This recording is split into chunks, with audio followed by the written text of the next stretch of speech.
Hi guys, Mrnewmobile here, please subscribe followed by the bell.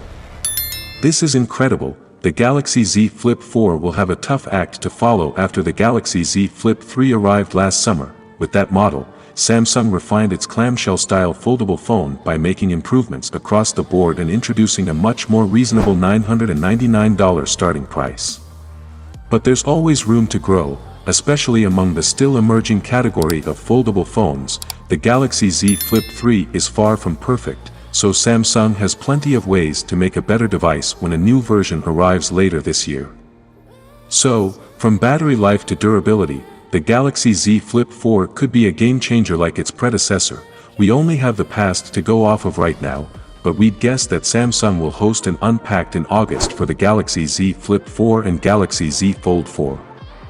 The Galaxy Z phones took the Galaxy Note's place as Samsung's mid-year device launch, and Samsung probably wants some lead time before the iPhone 14 arrives in its usual September. As for Galaxy Z Flip 4 price, we can't imagine Samsung deviating from what it charges now.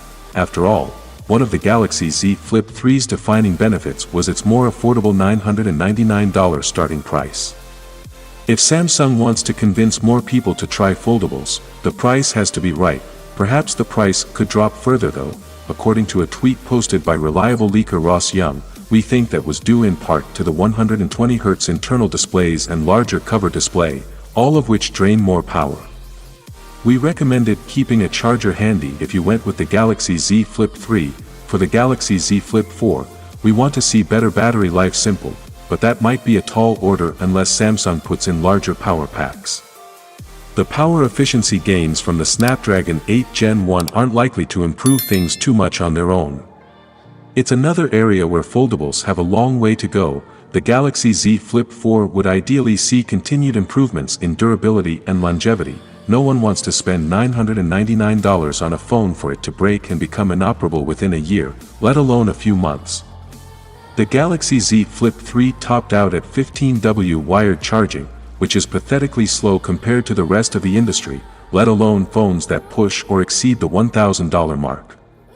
When phones like the OnePlus 9 Pro can charge at 65W, we wanted to see the Flip 3 charged much faster, especially with how bad the battery life was. The Galaxy Z Flip 4, we want to see a telephoto lens added, even if it just features a 2x or 2.5x zoom. While there are sacrifices to be made when going with a foldable, losing out on camera capabilities seems like a harder one for Samsung to justify. Well, that is it guys, let me know your thought in the comment below, and if you are new here please subscribe, like the video, comment. Thanks for watching, see you on my next video, peace out.